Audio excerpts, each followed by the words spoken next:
What's going on, my trainer club? Today we are going to look at what are the best Pokemon to trade for Luckies in Pokemon Go with future reference to Generation 6 as well as Generation 7 to make sure you are pretty much bulletproof and you know exactly what's coming and what the time frame looks like. So welcome to the trainer club. Here we go!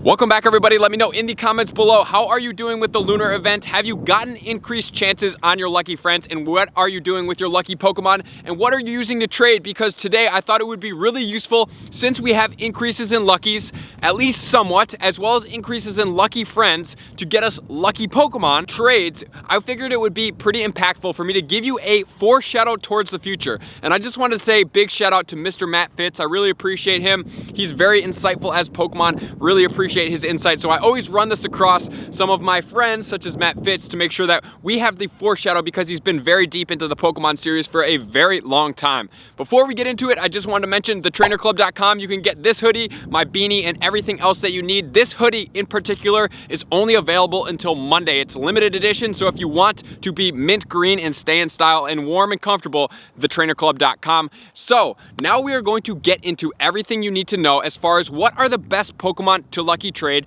as well as some replacements.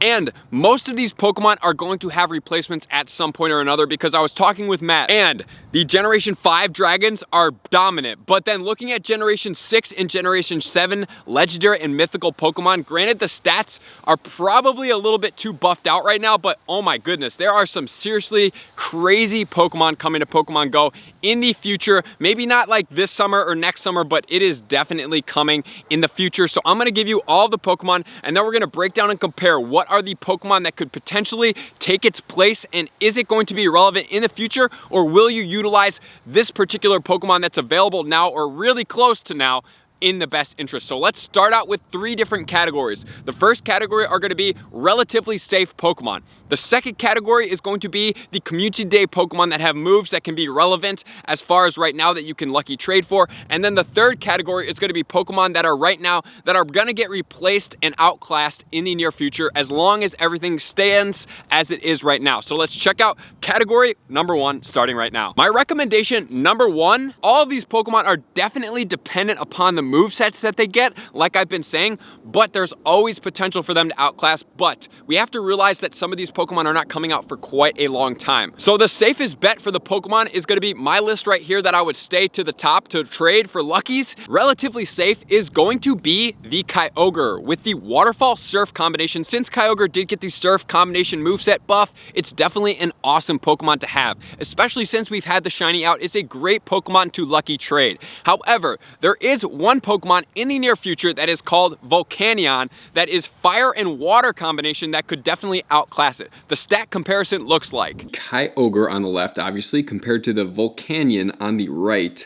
There is a pretty remarkable difference actually in the attack. So if this stat weighs up, and I'm sure, like I said in the beginning, they're going to get nerfed, but the attack right now is projected to be 341 compared to the Kyogre's at 270. The max CP is actually 600 more, definitely going to get nerfed a little bit at some point. Its defense is lower, but its stamina is relatively similar. So this significantly different Pokemon as far as the attack goes, just being at water and fire is going to have some unique resistances, because obviously water and fire are usually strong for the water against the fire, which is pretty crazy. It's definitely a Pokemon that I cannot wait to see come out, but you definitely want to check this Pokemon out.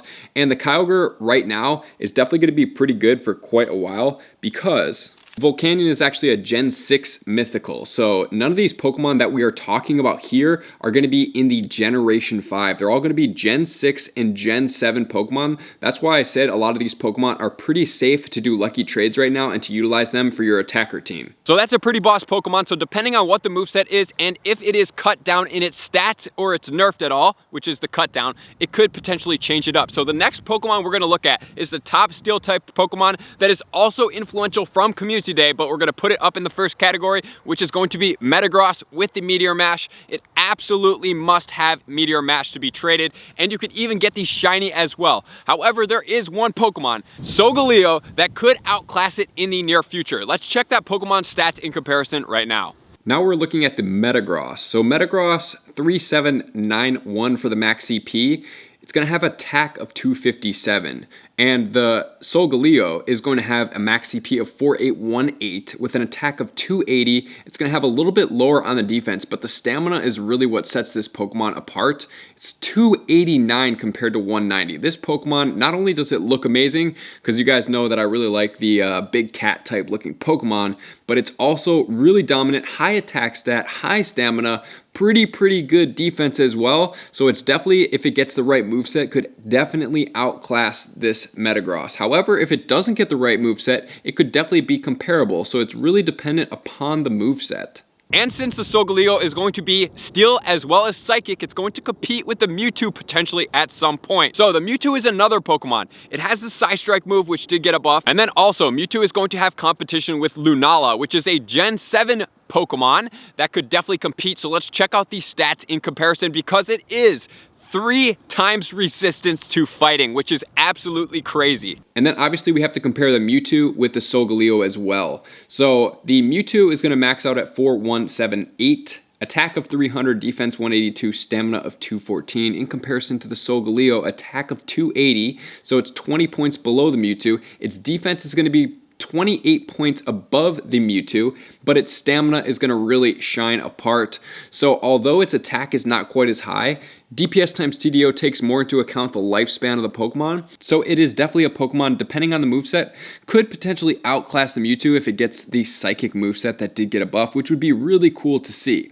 Next, we're going to have the Lunala, which is going to be a max CP of 4818, the attack of 280, which is the same as the Solgaleo, which is going to be 20 points below the Mewtwo. The defense, which is going to be 210, and the stamina of 287, which is also going to be the same as the Solgaleo. Looks like these Pokemon are pretty much the same thing. Both of these are going to be Generation 7 Pokemon, so these definitely are awesome looking Pokemon, awesome stat Pokemon, but they are quite far out there in the future, so it's definitely a Pokemon that Mewtwo is going to hold a lot of weight for a long time, and it's definitely a Pokemon to invest in trading, especially since the Shiny's out, and it's got that Psystrike moveset, it even gets the Shadow Ball, and it's got the buff and the Psychic, so it's really a very diverse Pokemon. Wow, so there's a lot of competition with those guys, and those guys are definitely going to be a little bit further out, so you're pretty safe right now, and it always depends on the moveset like we talked about. But another Pokemon that I highly suggest trading is going to be Rampardos. Rampardos gets Smackdown and Rock Slide, dominant combination of movesets, and its attack stat is so high and dominant,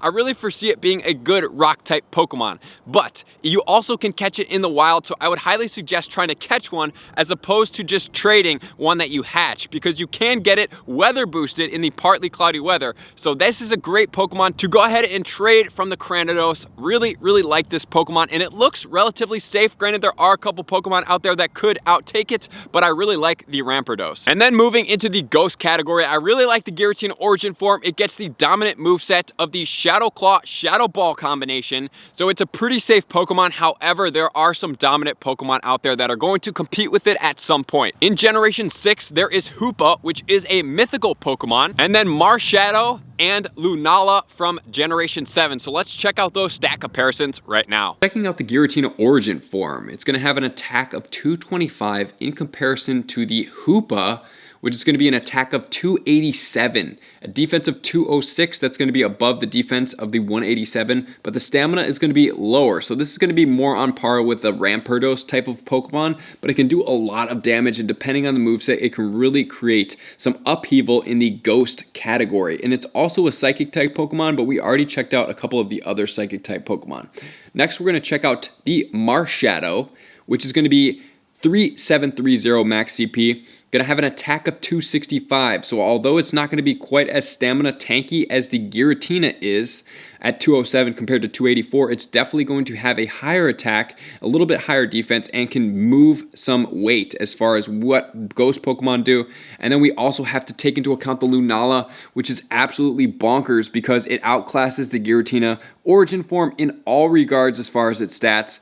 The 280 attack above 225, and the defense is going to be higher, as well as the stamina is actually higher. Gear 2 Origin form has a lot of stamina, which is really, really crazy to think of. But once again, these Pokemon are going to be Hoopa Gen 6 Mythical, which is going to be far out there. Lunala and Marsh Shadow are going to be Generation 7. Which then leads us into Dialga. I really like Dialga for the basis, which I did mention in my top tips video, because Dialga is not going to be weak to Dragon-type Pokemon, and since there are some pretty beastly Gen 5 dragons coming out at some point or another, I think Dialga is a pretty safe bet to be resistant to the dragons. So I do like the Dialga on this behalf and for the function of the Gen 5 dragons. I really think it's a great Pokemon to go after. Next, as far as the dark type attackers, we have the Darkrai. However, Darkrai is mythical, so it cannot be traded. So the top dark attacker right now is going to be Hydreigon. Hydreigon is going to be from Dino, so it's definitely a rare Pokemon. However, it could have a Community at some point or another. So I'm not so sure that you would go ahead and evolve it right away,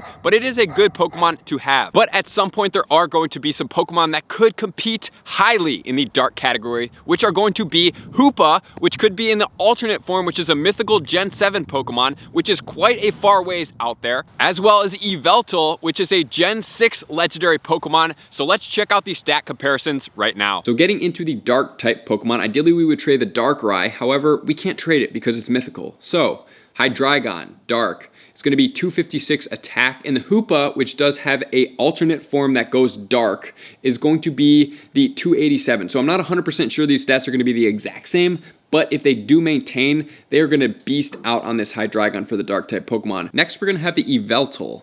And so this Pokemon is a monster. It looks really cool for one. It's going to have an attack of 275 compared to the attack of the Hydreigon at 256. It's going to have a defense of 203 compared to 188 and a stamina of 270. Holy smoke. So these Pokemon are definitely going to get nerfed some, but man oh man are they powerful and can create a hurting. And then finally, we have Togekiss. Togekiss is the top fairy type attacker in the game, but in the future, it will definitely have some competition, which are going to be Magearna, which is actually going to be a fairy and a steel type Pokemon, which is triple resistant to dragons. So this is going to be a dominant dragon type attacker for certain, which is a Gen 7 mythical, as well as Xerneas, which is going to be a Gen 6 legendary Pokemon. So let's check out the stat comparisons right now. And now looking at the Togekiss as a fairy type attacker, I really like fairy Pokemon.